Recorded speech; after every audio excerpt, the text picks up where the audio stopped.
merci. Nous allons reprendre cette demi-journée. Je permets de revenir à la chaire pour remercier très vivement le président Jean-Luc Glaise, le président du conseil départemental de la Gironde, d'avoir accepté de nous accorder ce temps d'échange et de dialogue, puisque l'idée de ce colloque, vous le savez, c'est de confronter les points de vue, partir d'une réflexion sans doute théorique des universitaires, mais on l'a vu déjà cet après-midi, la réflexion ne peut pas exister sans aller-retour avec les praticiens. Et la question est complexe, les relations État-collectivité locale, donc qui de mieux que le président du conseil départemental pour nous parler des tensions, des difficultés dans sa tâche en lien avec les lois de décentralisation, évidemment, et les finances locales. Alors, le système qu'on a choisi d'utiliser dans ce colloque, c'est la logique d'échange entre deux présidents, le président de la SFFP et le président du conseil départemental. Ils ont accepté tous les deux, donc moi j'introduis juste les règles du jeu de ce dialogue. L'idée de ce dialogue, c'est qu'il démarre effectivement à deux, mais qu'il puisse se prolonger avec un dialogue avec la salle sur des questions. Nous avons un peu de temps pour échanger, donc n'hésitez pas. Un micro pourra circuler sur des questions avec la salle, mais je vais laisser le président Douat introduire maintenant ce dialogue. Merci. Merci beaucoup, cher Alain, de me donner l'honneur de dialoguer avec le président du conseil départemental de la Gironde. Alors, chers amis, il y a une première question qui se pose au niveau des départements, c'est lorsqu'on regarde les budgets des départements, on voit tout de suite qu'il y a les dépenses sociales qui représentent un poids considérable. Or, les ressources ne sont pas suffisantes. Il y a un reste à charge qui doit être bouclé par le département, et ces allocations individuelles de solidarité que sont le RSA, qui sont l'APA, la PCH, les mineurs non accompagnés, c'est principalement ça. Première question sur le reste à charge des AIS. Comment fait le conseil départemental pour boucler son budget en sachant qu'il doit assumer des charges qui correspondent à des dépenses obligatoires incompressibles et qui finalement n'arrêtent pas d'augmenter de façon incroyable, de façon exponentielle? Je dois appuyer, non, ça fonctionne tout seul. Très bien, merci, bonjour à toutes et à tous. Merci d'abord de m'offrir ce temps de parole. Je suis assez impressionné devant des personnes qui ont beaucoup de savoir sur ces sujets. Alors, je ne sais pas, je n'avais pas forcément prévu de l'aborder sous cet angle-là, mais après tout, pourquoi pas. Le reste à charge aujourd'hui des AIS, donc allocations individuelles de solidarité, elles viennent d'être évoquées, l'APA, la PCH, le RSA. Je ne parle pas d'autres sujets que sont la protection de l'enfance et par exemple les collèges, qui relèvent aussi des compétences obligatoires des départements, mais restons sur les AIS. Le reste à charge, effectivement, est conséquent pour nos départements. Il est aux alentours de 50%, alors qu'il fut bien plus faible à une certaine époque, puisque nous avions une contribution de l'État qui était beaucoup plus élevée pour la prise en charge de ces AIS. Ce qui pose question véritablement, et qui d'ailleurs pose aussi la question décentralisation, recentralisation, c'est le fait que ces AIS relèvent de la solidarité nationale. Mais pour autant, il est confié au département le soin de les attribuer, donc de répondre à l'accès aux droits, et de répondre à l'accès aux droits avec les moyens associés. Parce que les AIS sont évoqués sous l'angle de l'enveloppe financière qu'elles représentent, mais il ne faut pas oublier aussi qu'il faut des moyens associés, notamment en matière de ressources humaines, pour traiter l'ensemble des dossiers qui permettent cette réponse à l'accès aux droits. Or, ces frais-là ne sont pas des frais qui sont pris en compte par l'État. Donc, ça veut dire qu'ils reviennent pleinement à la charge des départements et qu'il nous revient d'outiller nos services de manière à faire en sorte qu'ils puissent effectivement payer ces allocations individuelles de solidarité et assurer les actions d'accompagnement qui vont avec. Quand on parle du RSA, par exemple, n'oublions jamais que le RSA est une allocation qui engage l'allocataire à la signature d'un contrat quelque part qui l'oblige, ou en tout cas l'amène à des actions d'insertion sociale et professionnelle, et qu'à ce titre, les travailleurs sociaux sont amenés à l'accompagner pour essayer de garantir au mieux cette insertion sociale et professionnelle. D'ailleurs, il faut avoir en tête que le gouvernement, on reviendra peut-être sur la question des contractualisations, mais le gouvernement, dans le cadre de la stratégie pauvreté, avait pour ambition de nous fixer un certain nombre d'objectifs à atteindre et de faire en sorte ensuite de les évaluer pour éventuellement mesurer la pertinence ou pas de la petite carotte financière qu'il avait daigné nous accorder dans ce cadre-là. Donc, les AIS représentent un reste à charge conséquent pour les départements. Elles sont une dépense obligatoire liée à un accès aux droits. D'ailleurs, à ce propos, on évoquera sans doute le pacte de Cahors.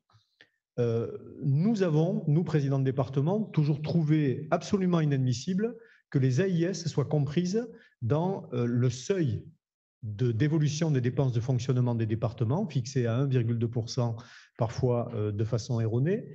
Donc, les AIS sont compris dans ce seuil de 1,2%. Or, quand vous prenez un département comme la Gironde qui reçoit 20 000 habitants de plus par an, il reçoit aussi de nouveaux allocataires RSA, il reçoit aussi de nouveaux bénéficiaires de l'APA, il reçoit aussi de nouveaux allocataires de la PCH. Et donc, à ce titre, il y a mécaniquement une augmentation de la charge au niveau des départements, mais qui est liée tout simplement à un droit acquis de la part des personnes lorsqu'elles répondent aux critères. Nous avons toujours revendiqué le fait que ces AIS soient sortis du pacte de Cahors et que ne soient véritablement considérés que ce qui constitue réellement nos dépenses de fonctionnement sur lesquelles nous pourrions éventuellement, et ça reste à discuter, avoir une maîtrise. Or, l'État a considéré que les AIS faisaient partie du paquet global de ce qui était apprécié au titre du pacte de Cahors. Et donc, pour nous, il y a une forme fondamentale d'injustice. Donc, les AIS sont un élément extrêmement particulier dans le cadre des dépenses des départements et devraient à ce titre être traités comme étant un accès au droit mécanique, si je puis dire, et non pas comme une possibilité de régulation de la dépense au niveau d'une collectivité locale. Alors, cette contrainte des AIS oblige les départements à équilibrer alors qu'ils ont une augmentation de la dépense chaque année. Donc, qu'est-ce qu'ils font concrètement? Quelle est la marge de manœuvre qui est utilisée pour arriver à boucler? Alors d'abord, ils vivent ce qui est représenté ici, c'est-à-dire le poids de la contrainte financière que nous avons au regard de la réponse que nous devons accorder en matière d'action publique. Quelles sont nos marges de manœuvre aujourd'hui? Elles ne sont plus fiscales, puisque nous n'avons plus la capacité à lever ce qu'on appelait les impôts locaux, ce qu'on appelle toujours les impôts locaux, mais qui ont été redistribués dans d'autres collectivités, qu'il s'agisse d'ailleurs des impôts sur les ménages ou des impôts économiques, puisqu'il fut un temps où nous touchions l'ancienne taxe professionnelle. Donc nous n'avons plus le levier fiscal pour nous. Alors, je préfère pondérer le propos immédiatement. Le levier fiscal, bien évidemment, est un outil extrêmement difficile à manipuler, particulièrement depuis un certain nombre d'années et dans les périodes que nous vivons aujourd'hui, où la question notamment du pouvoir d'achat est un sujet et où la question du consentement à l'impôt est aussi devenue un vrai sujet. C'est-à-dire qu'il y a une perte de repères de la part de bon nombre de nos concitoyens sur le consentement à l'impôt et sur le lien entre l'impôt et le service ou l'action publique. Donc ça, c'est quelque chose, moi, personnellement, que je regrette parce que je trouve que ce qui donnait précisément sa vertu à l'impôt, en tout cas sa valeur, c'était le fait qu'il puisse permettre ensuite la mise en place d'une action publique. Donc, nous n'avons plus la fiscalité. Nous avons une recette particulière qui sont les droits de mutation, qui sont donc les droits perçus sur les ventes et les achats d'immobilier, alors qu'ils sont une recette un peu traître parce qu'elle donne un effet de loupe qui est extrêmement trompeur. Si vous prenez le département de la Gironde, qui donc fait partie, je crois que nous sommes le 3e département le plus attractif de France, vous avez évidemment bon nombre de transactions qui sont opérées sur le département et qui, du coup, génèrent des droits de mutation qui sont conséquents en volume financier pur et dur en tant que tel. Ce qui amène d'ailleurs un certain nombre de mes collègues d'autres départements moins dotés en droits de mutation lorsque je vais à l'Assemblée des départements de France à Paris à me dire « tu as un département riche ». Et là, on arrive sur un sujet extrêmement intéressant. Faut-il considérer la richesse d'un département à l'égard de ses recettes, ou faut-il considérer, de façon moins borgne, la réalité entre les recettes et les dépenses? Si je me permets de dire ça, c'est que j'ai eu cette discussion avec l'ancien président de l'Assemblée des départements de France, Dominique Bussereau, qui, en 2017, je crois, a proposé, ou plutôt a négocié avec le gouvernement, qu'une péréquation horizontale soit mise en place entre les départements. Exact. Péréquation visant à répartir la richesse, entre guillemets, des départements, notamment issus des droits de mutation, des départements dits plus riches, c'est-à-dire ceux qui reçoivent plus de recettes de droits de mutation, vers les départements dits plus pauvres, c'est-à-dire ceux qui reçoivent moins de droits de mutation. Alors à l'époque, j'ai expliqué au président Bussereau que son raisonnement était borgne. Je lui ai dit, tu ne peux pas raisonner sur la recette exclusivement, tu dois prendre en compte aussi la réalité de la dépense. Pourquoi? Parce que lorsque nous recevons 20 000 habitants de plus par an qui génèrent certes des droits de mutation, nous avons aussi, je l'ai dit tout à l'heure, plus d'allocations individuelles de solidarité à verser. Nous avons la particularité dans ce département, avec 20 000 habitants de plus par an, d'avoir à accueillir 1 000 à 1 500 collégiens de plus par année, ce qui signifie un collège, voire deux, de plus à construire chaque année. Pour vous donner un ordre d'idée, en 2015, quand j'ai été élu président dans ce département pour la première fois, nous avions un plan collège pour 3 collèges. En 2016, nous avons fait une étude d'évolution démographique. En 2017, nous avons voté un plan à 12 collèges. Aujourd'hui, nous sommes à 14, et tout cela d'ici 2025. Derrière les collèges qui représentent de l'investissement, il y a du fonctionnement généré par les personnels qui doivent faire tourner le service de restauration ou la maintenance et l'entretien. Donc, ce que je disais à Dominique Bussereau, c'est qu'il ne pouvait pas raisonner uniquement sur la recette sans prendre en compte la dépense. Et donc, je lui ai dit, s'il y a péréquation horizontale, il doit y avoir aussi péréquation verticale. À ce moment-là, nous aurons l'équilibre parfait entre les deux logiques qui sont celles des recettes et celles des dépenses. Malheureusement, la négociation s'est produite sur la péréquation horizontale sans qu'elle génère une péréquation verticale de la part de l'État qui aurait amené précisément à prendre en compte un petit peu plus. Ce qui veut dire que chaque année, quand vous encaissez vos recettes de DMTO, vous en reversez quelle proportion à peu près aux départements qui en ont besoin? Je n'ai plus en tête là, les montants exacts, mais… Non, mais en proportion, un tiers, un quart? On est sur un quart. Donc, un quart de la recette de DMTO va être redistribué aux départements qui en ont besoin. On a le même phénomène à Montpellier avec le département de l'Hérault. Tout le monde, tous les bénéficiaires du RSA, de PCH, APA se disent finalement, tant qu'à faire, soyons au soleil. Et puis, la population augmente. Et donc, on doit faire face à des dépenses qui n'arrêtent pas d'augmenter. Et c'est difficile d'arriver à équilibrer les budgets dans ces conditions. Alors, une question sur… Est-ce que je peux raconter une anecdote à ce propos? Oui, raconter les anecdotes, c'est important. L'anecdote de la présidente de la Lozère. Donc, je vous donne une échelle de comparaison. La Gironde, 1 600 000 habitants. La Lozère, 78 000 habitants. La métropole bordelaise, 800 000 habitants. Mende, 12 000 habitants. Donc l'échelle n'est évidemment pas du tout la même. Et donc la présidente de la Lozère, à qui j'expliquais que notre département n'est non seulement pas riche, mais en plus il n'est pas qu'urbain, puisque nous avons la moitié de la population sur 7% du territoire et l'autre moitié sur 93% du territoire. Donc je lui ai expliqué qu'on avait ici du rural profond, dont je suis issu, puisque je vis dans le village le plus méridional du département, en limite des Landes, et qui est vraiment à 80 km de Bordeaux, un secteur rural. Capsieux. Ah, je connais. Magnifique, splendide. Sans doute le plus beau village de Gironde. On faisait toujours un arrêt quand on va… Oui, alors vous allez avoir des anecdotes croustillantes à raconter d'ici peu de temps, cher Étienne Douat. Donc, milieu rural. Et donc, la présidente de la Lozère me dit, tu ne sais pas ce que c'est que la ruralité. La vraie ruralité, tu ne la connais pas. Donc, un jour, on a fait un séminaire des départements de France, des départements de gauche, pardon, en France, en Lozère. Et donc, effectivement, j'ai découvert qu'il y avait plusieurs niveaux de ruralité, incontestablement. Et elle a pris plaisir à me faire découvrir le parc des Loups du Gévaudan. Et quand nous sommes arrivés dans le parc, qui est un superbe parc à thème, elle m'a dit, tu vois que l'argent girondin en péréquation horizontale est très bien utilisé puisque nous avons ce magnifique parc, notamment en partie grâce à toi. Voilà. Une question sur la question, dans la question, c'est, vous avez dit quelque chose de très intéressant. Vous avez dit, il y a ce qui est versé au titre des AIS, c'est-à-dire ce qui est versé aux bénéficiaires, et puis il y a une part non négligeable de la masse salariale qui sert à administrer toute cette distribution, etc. Qu'est-ce que ça représente en gros dans la masse salariale? Est-ce que dans vos dépenses, ça fait combien de pourcentage des dépenses sociales? 40%? Ah non, les dépenses sociales, pour nous, c'est 1 milliard d'euros sur 2 milliards de budget. 2 milliards tout confondu, fonctionnement et investissement.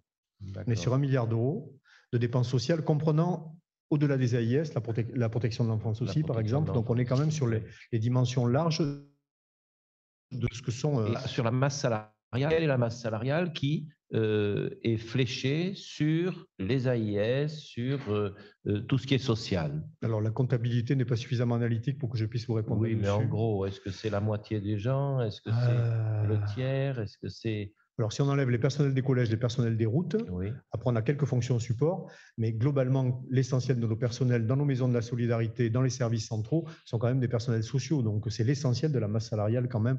Je dirais au moins 60-70% de la masse salariale. Est-ce que l'Observatoire des finances locales, vous avez un ordre de grandeur nationale? C'est… Oui, c'est ça. Ouais.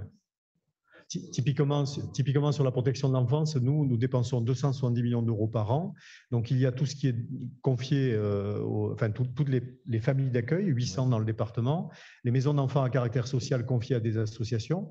Et puis, il y a nos propres personnels, le CEDEF, il y a nos propres personnels qui interviennent aussi. Donc, c'est vrai que c'est compliqué d'identifier véritablement le volume de personnes qui sont spécifiquement dédiées au social. Mais moi, je pense que l'essentiel quand même de nos ressources humaines est consacré à la solidarité, parce que tout simplement, c'est notre mission première. Oui. Alors, je voudrais revenir sur la question des dépenses, et vous avez soulevé une question qui m'est très chère, c'est que les allocations individuelles de solidarité, ce sont des dépenses de solidarité nationale. Et il y a eu des expérimentations qui ont été faites dans les départements d'outre-mer de recentraliser le RSA. Et maintenant, on est sur développer cela pour des départements de métropole. Et derrière tout ça, il y a l'idée de finalement enlever cette compétence au département. Finalement, est-ce que ça serait une solution plus rationnelle de dire que maintenant, ça suffit, les départements n'ont plus à leur charge ces dépenses d'allocation individuelle de solidarité, parce que finalement, c'est l'État qui prend les décisions, donc c'est à lui d'assumer. Et puis, pour éviter les différences d'un département à un autre, etc., il faut que ça soit nationalisé. Est-ce que sur cette idée d'enlever les AIS des budgets des départements, vous seriez d'accord ou vous trouvez que c'est embêtant? Alors, je vais répondre in fine à la question, mais je vais élargir un peu la focale au départ, en repartant du traumatisme originel qui me semble être un traumatisme historique. Il fut une période au Moyen-Âge où le terme de nation signifiait l'appartenance commune à un territoire. On était normand, on était picard, on était gascon, etc. Puis la royauté n'a eu de cesse d'essayer de constituer quelque chose qui soit une sorte de nation, même si c'est peut-être pas le terme de l'époque, mais en tout cas, ce sentiment d'appartenance à une forme d'unité territoriale qui serait beaucoup plus vaste. Puis ensuite, il y a la Révolution française, et là, on arrive sur une notion plus juridique de nation à proprement parler. Et j'ai l'impression que ce traumatisme historique, il perdure aujourd'hui toujours dans les représentants de l'État, et puis un petit peu aussi quand même la technostructure, qui amène à considérer que tout ce qui serait valable viendrait avant tout de l'État. Et je vais aller plus loin dans mon raisonnement parce que lors du grand débat, le président Macron est venu à la résidence préfectorale ici à Bordeaux, et j'avais eu l'occasion de lui poser deux ou trois questions. Et à une de mes questions, il m'a répondu: pensez-vous, Monsieur le Président, que lorsque vous opérez de façon différenciée dans vos départements en matière de protection de l'enfance, vous garantissiez que tous les enfants soient protégés de la même manière? De ce propos-là, je retiens que décentralisation signifierait rupture de l'égalité républicaine. Et donc le sentiment que tout ce que fait l'État-nation serait beaucoup plus vertueux et garant de cette égalité que les collectivités locales. À quoi et encore j'avais une discussion il y a 2 jours avec la préfète de Gironde, à qui je posais la question, pouvez-vous me garantir qu'en matière de santé, l'égalité républicaine soit respectée sur l'ensemble du territoire national? Je vous passe la réponse. Mais vous pourriez nous en parler un peu, qu'on rit un peu. Oui, mais écoutez, elle était un peu embêtée en me disant « mais il n'existe pas de société parfaite ». Alors je lui dis « mais je suis heureux de vous entendre dire, mais ça veut donc dire que la décentralisation n'est pas non plus un élément qui pervertirait l'égalité républicaine ou qui ne serait pas en capacité de répondre à l'égalité républicaine ». Donc je pense qu'il y a ce traumatisme originel quand même qui reste très très marquant dans notre pays. Et donc par rapport à votre question, en fait, le vrai sujet entre décentralisation et recentralisation, c'est celle de la véritable plus-value de l'action publique. En quoi et de quelle manière sommes-nous à la bonne échelle pour assurer la réponse en termes d'action publique, de services publics, d'équipement public? C'est ça la question de fond. Après tout, si nous sommes là, et je parle là en tant qu'élu, si nous sommes là, c'est bien parce que nous avons pour charge non seulement de représenter les populations, mais d'essayer de répondre à leurs besoins à l'échelle qui est la nôtre, avec la maille qui est la nôtre. Éventuellement avec les partenariats des mailles voisines que peuvent être les communes ou les communautés de communes en infra ou la région en supra. Et puis l'État. Bon, et donc à quel moment l'État est-il plus vertueux, juste, équilibré, égalitaire dans l'action publique que ne l'est une collectivité locale? Si je prends l'exemple du RSA et de la recentralisation, alors ça fut l'objet d'une discussion à l'Assemblée des départements de France et ce fut aussi le sujet d'une discussion dans le groupe de gauche de l'Assemblée des départements de France, où Stéphane Troussel, président de la Seine-Saint-Denis, s'est battu pour la recentralisation du RSA, en tout cas pour l'expérimentation. Moi, je fais partie de ceux qui ont, et nous étions plutôt majoritaires, refusé l'expérimentation. Pourquoi?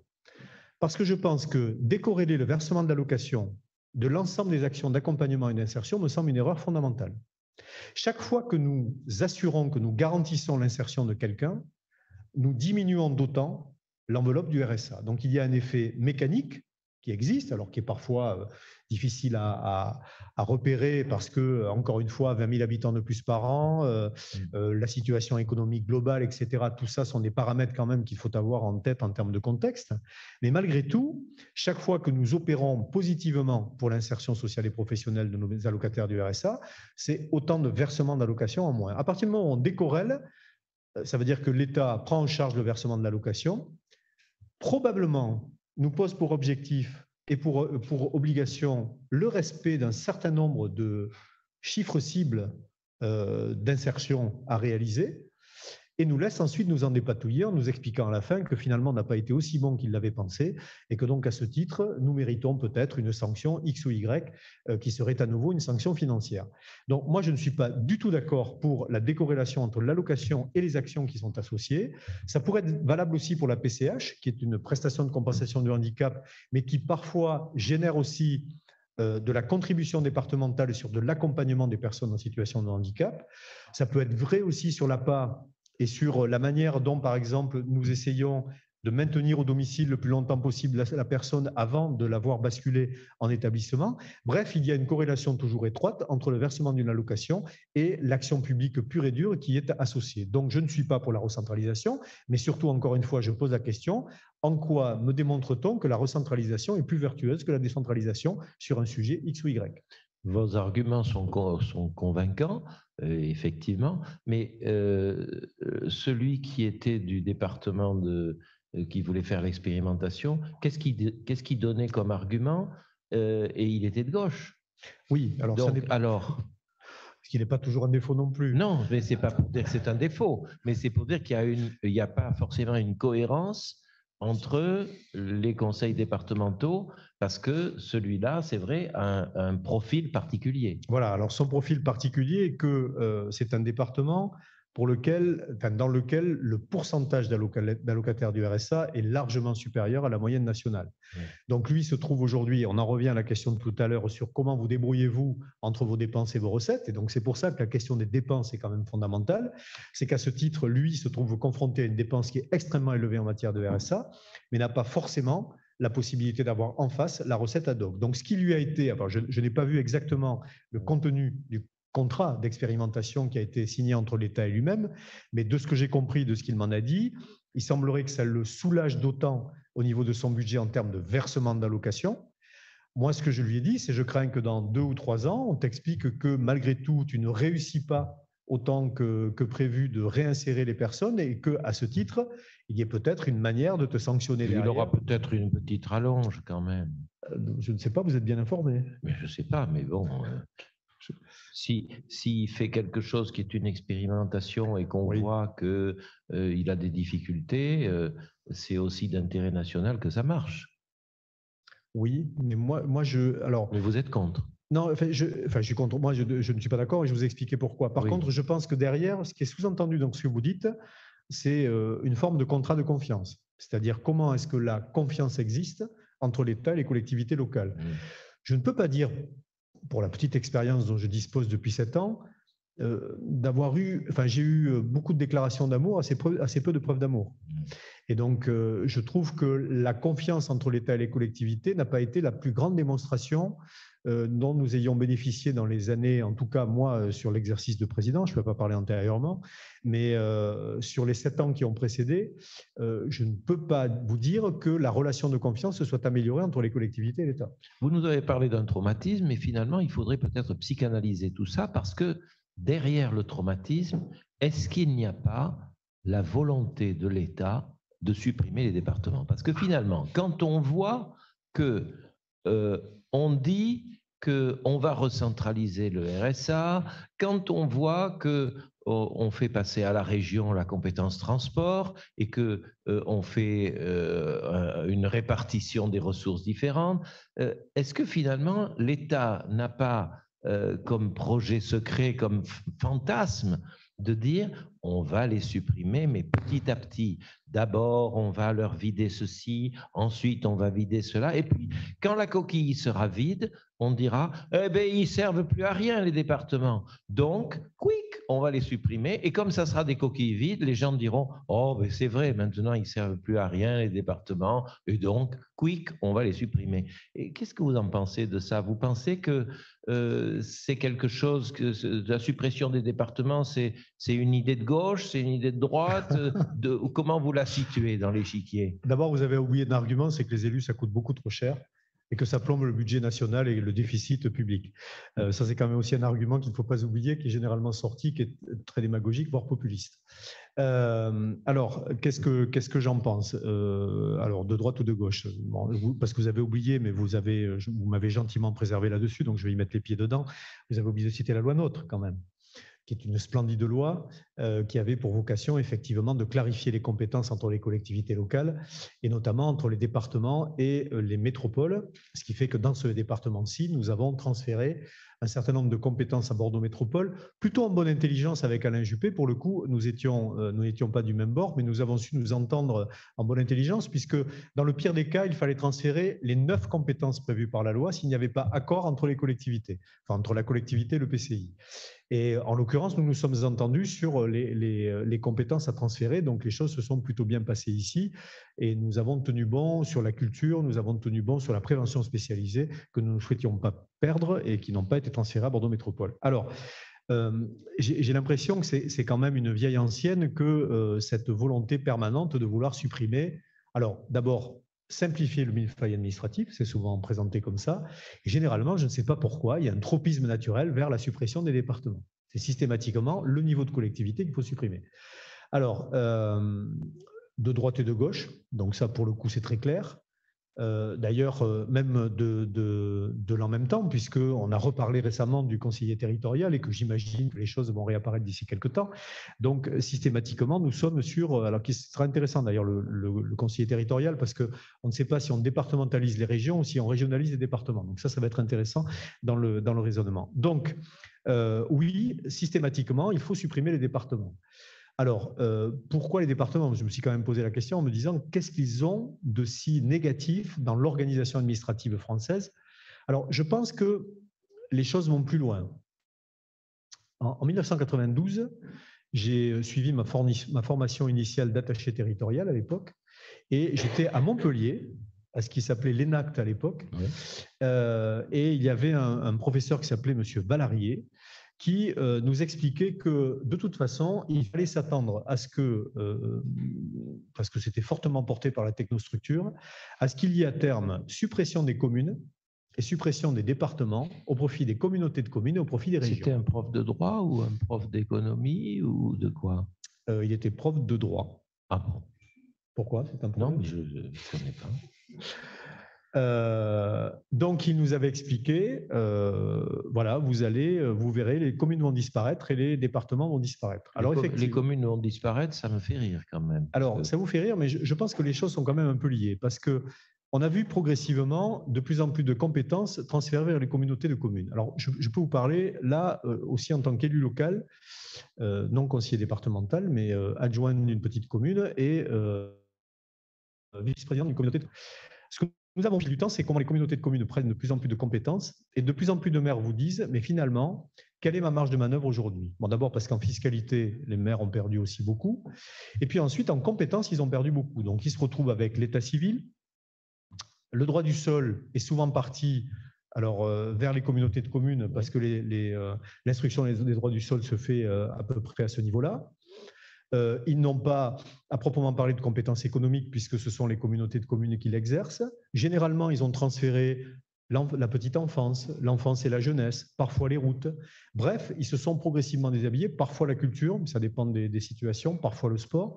Et en tout cas, il y a un sentiment de dépossession progressive de la part des maires, et je parle notamment des plus petites communes, au profit des communautés de communes. Donc c'est quand même aussi une réalité qui aujourd'hui persiste. Je vous rappelle que les communautés de communes ont grossi aussi progressivement et que l'idée c'était qu'elles commencent à prendre une place et qui, un jour, ici vous avez dans ce département, avec Bordeaux Métropole, 28 établissements publics de coopération intercommunale.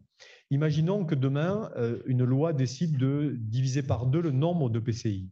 Vous allez en avoir 14. Et si vous le divisez encore par 2, vous en aurez 7. Au bout d'un moment, vous avez l'équivalent d'un petit département. Et donc, la concurrence avec les départements va inévitablement se poser. Elle se posera aussi, bien sûr, avec les communes. Donc, je pense que cette idée-là de supprimer l'échelon communal et l'échelon départemental est une idée qui est persistante au fil des temps et au fil des gouvernements et des obédiences. Après, comment procéder? Vous l'avez un peu évoqué. Il y a le fait de vider la coquille, donc la recentralisation pourrait en faire partie. Je vous rappelle qu'au-delà de la recentralisation du RSA, il a été question il y a quelques semaines ou quelques mois de la recentralisation de la protection de l'enfance. Bon, alors après, si on recentralise effectivement le RSA, mettons les AIS de façon générale et la protection de l'enfance, bon, après, il nous reste les routes et les collèges, la lecture publique. Et la protection de l'enfance, ça fait quand même les 2/3 de l'ASE, des allocations de solidarité, l'allocation de l'ASE, l'aide sociale à l'enfance. C'est l'aide sociale à l'enfance, globalement. Nous, c'est 270 millions d'euros ici, dans ce département. Donc, ça voudrait dire que tout cela serait transféré. Mais si c'était transféré, ça serait avec la protection judiciaire de la jeunesse dans le ministère de la Justice, parce qu'il y en a aussi. Oui. Et ce qu'on voit dans le budget du ministère de la Justice, c'est que ce qui est PJJ est ridicule quand on le compare avec ce qui est à la charge des départements.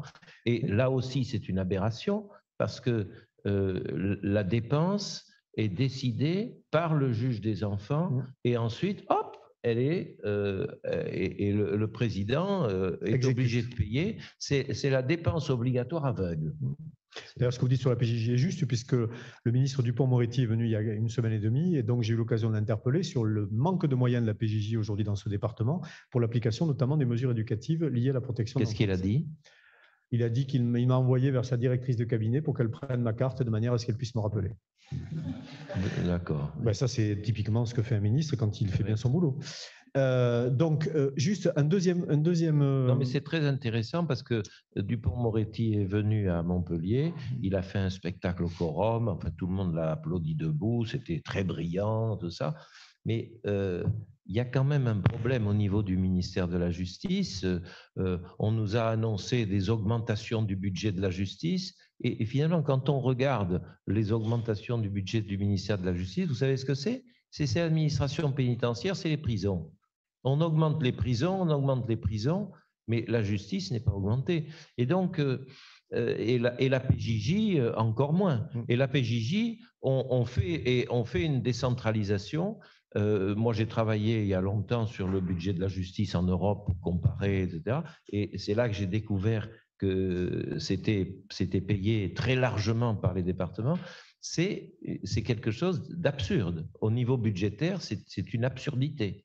Et finalement, il y a une partie qui est dans le budget du ministère de la Justice, mais le gros des troupes, c'est décentralisé. Ça fait partie quand même des incohérences budgétaires. Je vous parlerai après des transferts déguisés, si vous voulez, mais je termine juste sur, alors d'un côté, la coquille vide, et de l'autre côté, c'est la corde financière qui étrangle progressivement la collectivité. Donc, une manière d'étrangler la collectivité, c'est de lui confier des compétences, mais de ne pas lui donner les moyens. Donc ça, nous l'avons vécu au fil du temps. On évoquait tout à l'heure la question du reste à charge des AIS, mais je peux vous parler aussi des transferts déguisés. Qu'est-ce que j'entends par transfert déguisé? Parlons de la protection de l'enfance. La protection de l'enfance a évolué assez considérablement quantitativement dans ce département, mais elle a aussi évolué, si je puis dire, qualitativement. C'est-à-dire que la complexité des situations qui sont à prendre en charge au niveau des enfants s'est accrue sur le plan psychologique, voire parfois psychiatrique. Le problème, c'est que la pédopsychiatrie est carentielle dans ce pays et notamment dans ce département. Or, la pédopsychiatrie relève de l'État. Comme elle est carentielle, que se passe-t-il? Et on avait fait le calcul, nous, sur à peu près, il y aurait sur les 5800 enfants qui sont confiés au département pour être protégés, il y en a à peu près 350 qui relèvent de situations psychologiques ou psychiatriques complexes, qui sont donc prises en charge soit dans des familles d'accueil, soit dans des maisons d'enfants à caractère social, avec des personnels qui ne sont pas outillés pour les prendre en charge. Première conséquence, l'enfant n'a pas la bonne prise en charge, et c'est la plus catastrophique. Ça veut dire que dans son parcours de vie, nous ne sommes pas, et je parle là de la force publique en général, nous ne sommes pas capables de le prendre en charge correctement et donc de l'accompagner correctement pour lui permettre de retrouver un parcours de vie qui corresponde à ses besoins. Deuxième conséquence, nous mettons en difficulté des personnels, soit départementaux, soit d'associations qui les prennent en charge dans les MEX. Troisième conséquence, c'est que nous payons en lieu et place de l'État. Et ça se chiffre en dizaines de millions d'euros. Je crois qu'on avait estimé à l'époque à 115 millions d'euros dans ce département de prise en charge d'enfants qui devraient relever d'une prise en charge État. Et ça, alors qu'on nous fait des leçons après, via le pacte de Cahors, sur l'évolution de nos dépenses de fonctionnement. Donc vous comprenez que ce type d'action de la part de l'État ne favorise quand même pas la relation de confiance entre le département et le national. Et donc systématiquement, lorsqu'on nous présente quelque chose comme le pacte de Cahors ou comme des contrats X et Y, eh bien, nous avons tendance à les refuser, nous avons tendance à les remettre en cause, ce que j'ai fait d'ailleurs sur le pacte de Cahors qui avait été très mal conçu par l'ancien préfet présent ici, aujourd'hui préfet de police à Paris et qui gère beaucoup mieux les arrivées des publics au match de foot au Grand Stade. Donc nous n'étions pas du tout d'accord et ce qui s'est traduit par un jugement du tribunal administratif en faveur du département de la Gironde. Bon, alors là, c'est très intéressant pour ceux qui ne connaissent pas. Il y a eu un conflit pour le pacte de Cahors entre le département et le préfet. Il faut savoir que un peu moins de la moitié des départements ont refusé de signer les contrats parce que la moitié des départements ont trouvé qu'on leur mettait beaucoup de contraintes en termes de dépenses obligatoires, que les moyens n'étaient pas là en face, donc ils ont refusé de signer. Donc le département refuse de signer. Que fait le préfet? Il fait un arrêté fixant le taux d'augmentation des dépenses de fonctionnement à 1,2%. C'est un arrêté préfectoral qui s'impose à la collectivité départementale.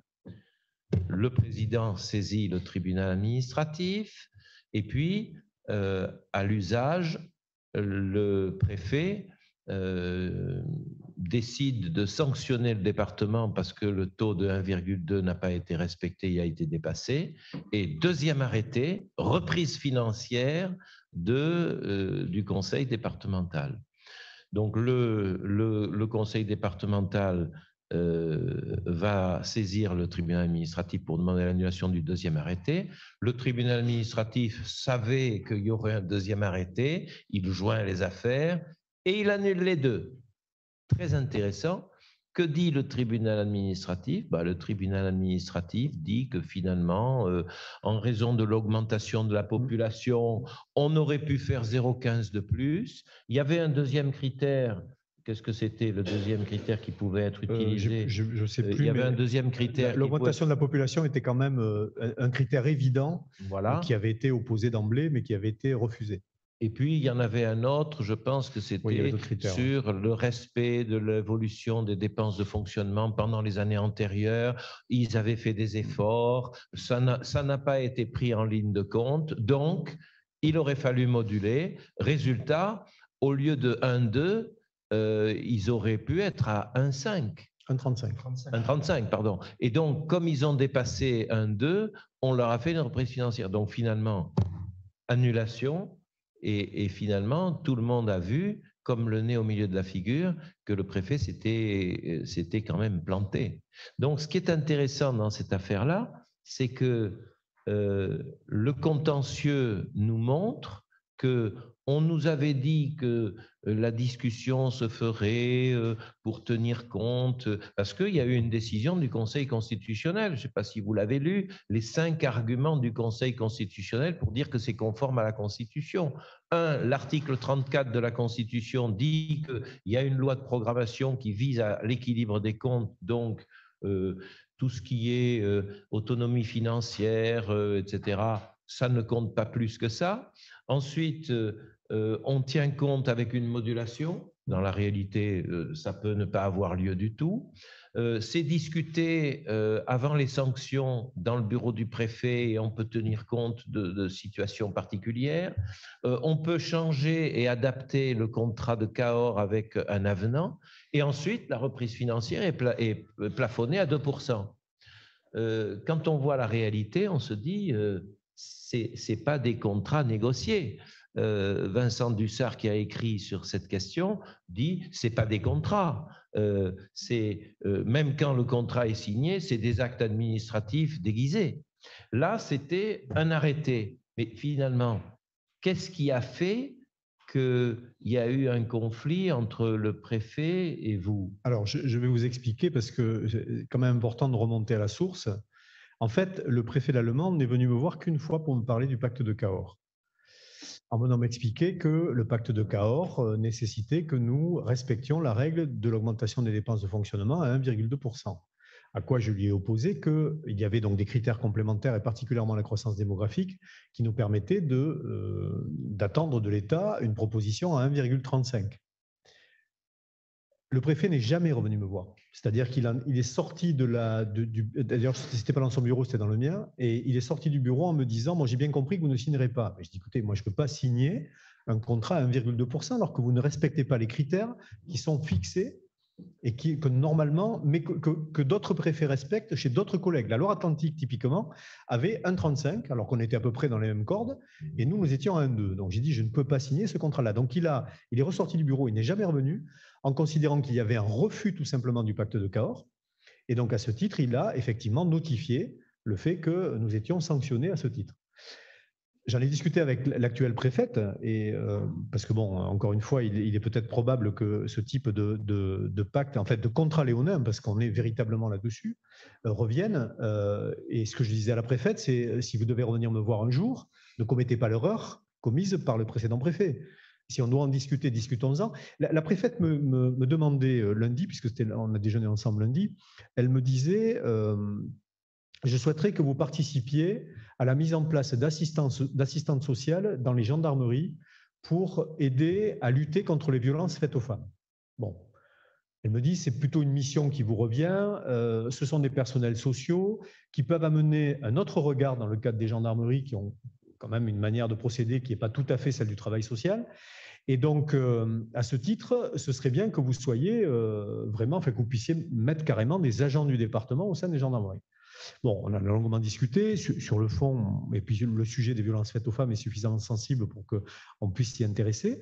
Mais je lui ai dit, imaginons que je le fasse, imaginons que vous veniez me voir là d'ici la fin de l'année sur un nouveau pacte de Cahors. Est-ce que vous allez inclure dans mes dépenses de fonctionnement à venir les assistantes sociales que vous me demandez de fournir dans les gendarmeries? Ah ben bien sûr que non, je ne le ferai pas. Mais j'ai dit voilà, typiquement, ce type de négociation, c'est ce que nous aurions dû avoir avec le préfet l'Allemand au départ. Qu'est-ce que nous excluons du champ des dépenses départementales? Et encore une fois, comment peut-on comprendre les allocations individuelles de solidarité dans le cadre d'un pacte de Cahors? Ça n'est pas possible. C'est un accès au droit. Nous ne pouvons pas refuser à quelqu'un qui a un droit de le lui accorder.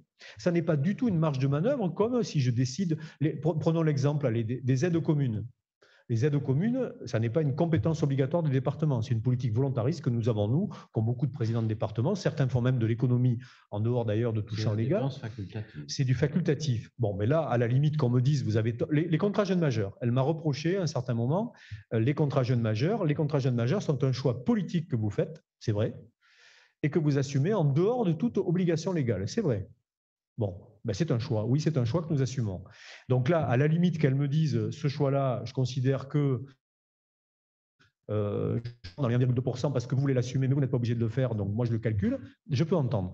Par contre, une allocation individuelle de solidarité, c'est un droit ouvert, c'est un accès au droit. Nous défendons en plus, j'ai créé une vice-présidence dans ce département de l'accès au droit, pour justement faciliter, simplifier, permettre à ce que toutes et tous qui n'ont pas accès au droit puissent puissent bénéficier de façon peut-être plus simplifiée, y compris dans la réponse en termes d'accueil, y compris dans les formulaires, etc. Comment est-ce qu'on simplifie l'accès au droit?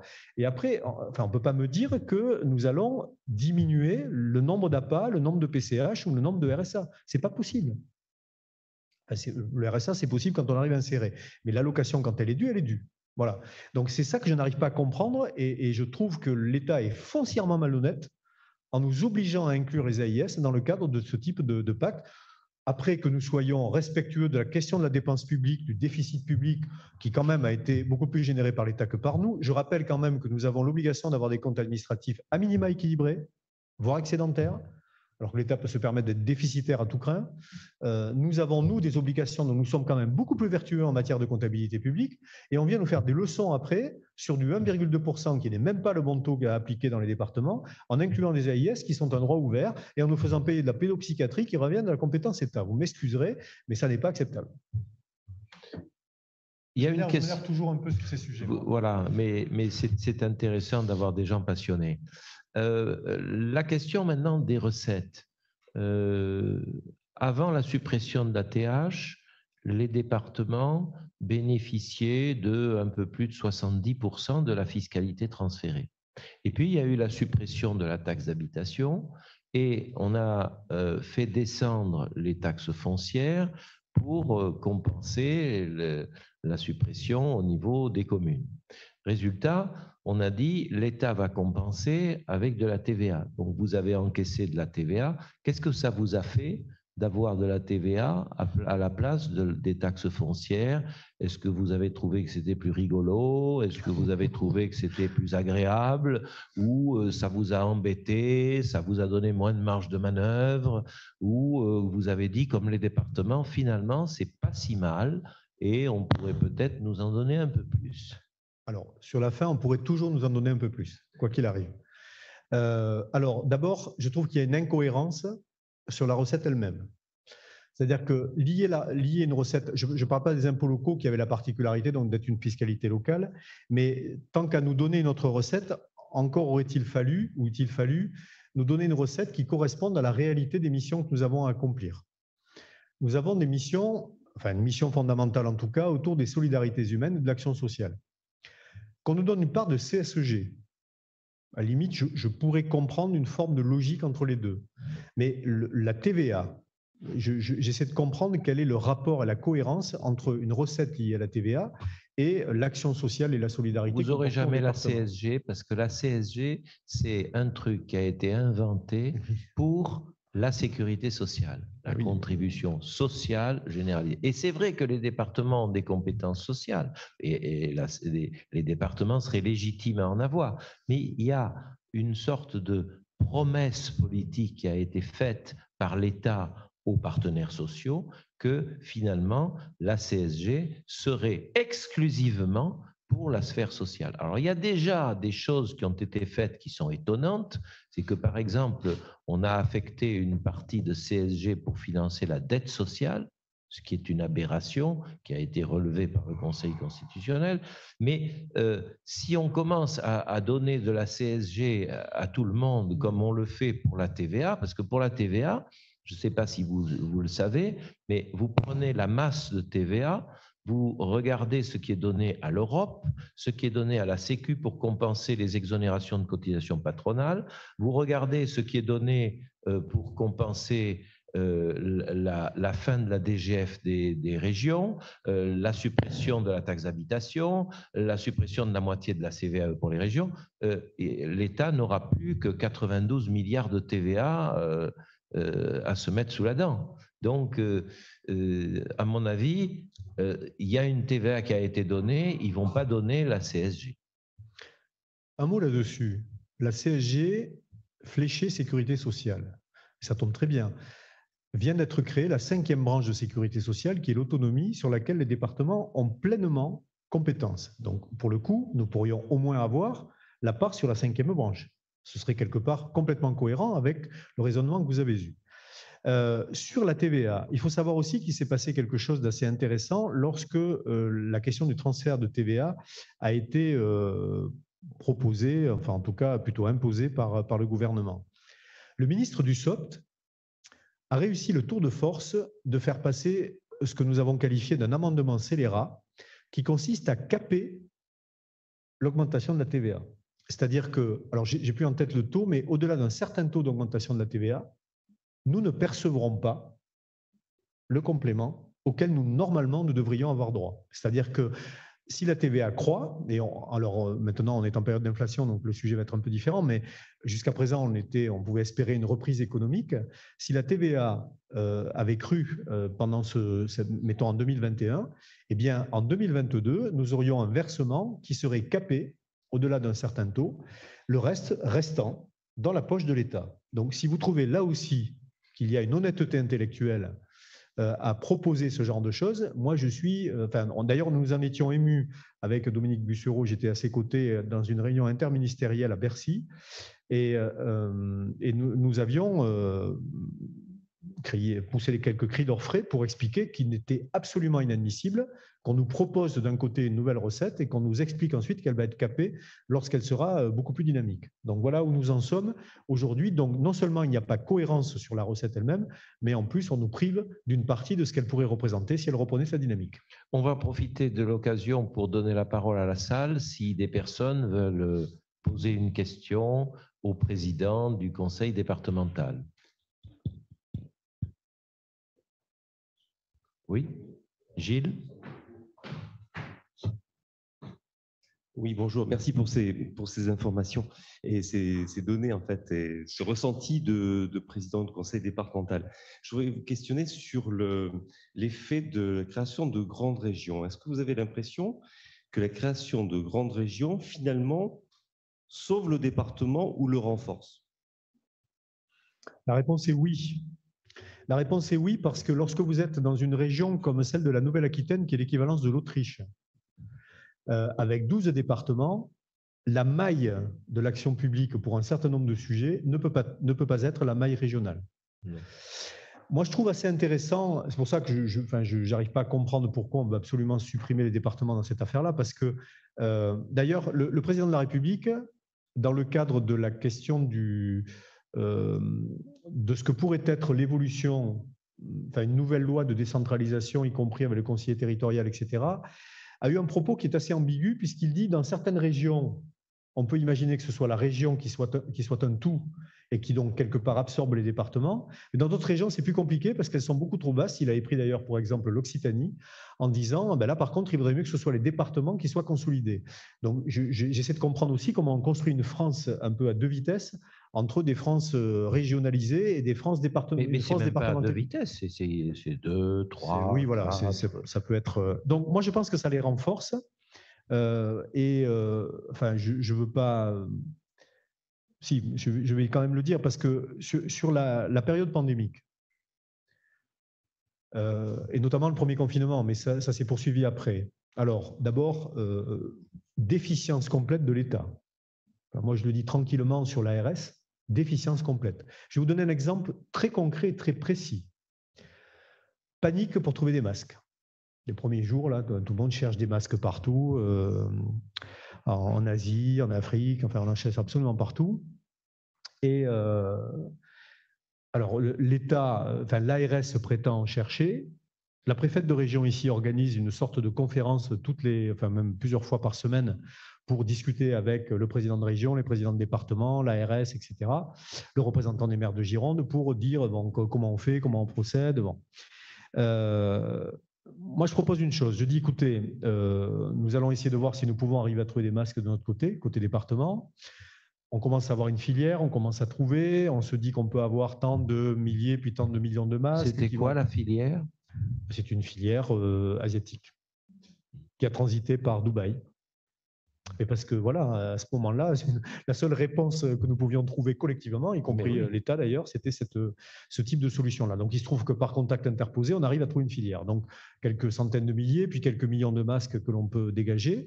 Et donc, alors bon, d'abord, il y a nos propres personnels, il y a les associations qui travaillent avec nous, protection de l'enfance, personnes âgées, personnes handicapées, et puis il y a les personnes âgées. Et donc là, je propose, lors d'une de ces conférences, à la préfète et à l'ARS, je dis, voilà, écoutez, moi ce que je vous propose, c'est de compléter la dotation ARS, parce que de ce que nous avons compris, la dotation ARS va être inférieure aux véritables besoins s'il faut changer de masque 3, 4, 5 fois par jour. Donc à ce titre, ce que nous pouvons faire, c'est compléter la dotation ARS. Donnez-moi simplement le volume de dotation ARS par semaine, et je vous garantis que nous allons essayer de compléter ce volume-là. Aujourd'hui, je n'ai jamais eu le chiffre de la dotation ARS. Jamais. Je n'ai jamais su combien l'ARS avait donné de masques aux EHPAD. Donc, au bout d'un moment, on a fait une distribution pifométrique en disant, bon an, mal an, de ce qu'on a compris un peu de ce qui se dit, il semblerait qu'il distribue tant de masques. Donc, nous, on va en envoyer tant dans les EHPAD. Je peux vous garantir que les EHPAD nous ont appelés en nous disant, mais heureusement que vous êtes là. Parce qu'en fait, la dotation ARS, on ne l'a pas encore reçue. Donc là, typiquement, par rapport à votre question, qu'est-ce qu'on a vu? Les maires se débrouiller, organiser avec les citoyens souvent des réponses immédiates en termes d'alimentation. Moi, j'ai dans mon propre village, on a organisé avec des producteurs locaux un drive fermier, en quelque sorte, dans une station-service où on venait une fois par semaine chercher le cajot avec tous les légumes, les produits laitiers à l'intérieur, etc. Et ça, c'est la débrouillardise locale des élus locaux, municipaux, avec des citoyens, des assos, etc. Et puis après, il y a le département qui a été véritablement en réponse sur des paniers suspendus qu'on a donc on faisait des cajots qu'on distribuait à des personnes qui étaient sans domicile fixe ou qui étaient sans alimentation à ce moment-là. On a dans nos collèges, le collège Édouard Vaillant ici à Bordeaux, produit 400 repas par jour pendant 2 mois pour permettre à des personnes sans domicile fixe d'avoir de l'alimentation au moins une fois par jour. Donc ces réponses-là très concrètes, elles sont possibles parce qu'on est à l'échelon local. Et puis aussi, n'oubliez pas une chose, la différenciation entre le scrutin binominal par canton et un scrutin de liste dans les régions. Nous sommes représentatifs d'un territoire et d'une population qui nous a élus parce qu'elle nous connaît sur un canton et parce qu'elle estime que nous incarnons ce canton. Sur un scrutin de liste, quand vous avez une présidente, un président qui tire bien la liste, il arrive à avoir la majorité, mais derrière, vous avez une palanquée de conseillers régionaux et conseillers régionaux qui n'ont pas véritablement d'ancrage territorial. Ils sont sur une liste à la proportionnelle et après, ils sont représentants de la région en général. Alors après, le président de région dit, vous êtes représentant de tel territoire, etc. Mais ça n'est pas la même chose que s'être représenté devant une population sur un périmètre donné où vous êtes allé chercher les voix une par une pour pouvoir être élu. Donc cette proximité-là, elle est liée à la fois au mode d'élection, mais elle est liée aussi au fait que cette maille, c'est une maille fine, beaucoup plus fine que celle de la région, et qu'elle est beaucoup plus pertinente pour un certain nombre de politiques publiques. Une autre question? Il n'y en a pas, je vous remercie. Je pense qu'on peut applaudir le président.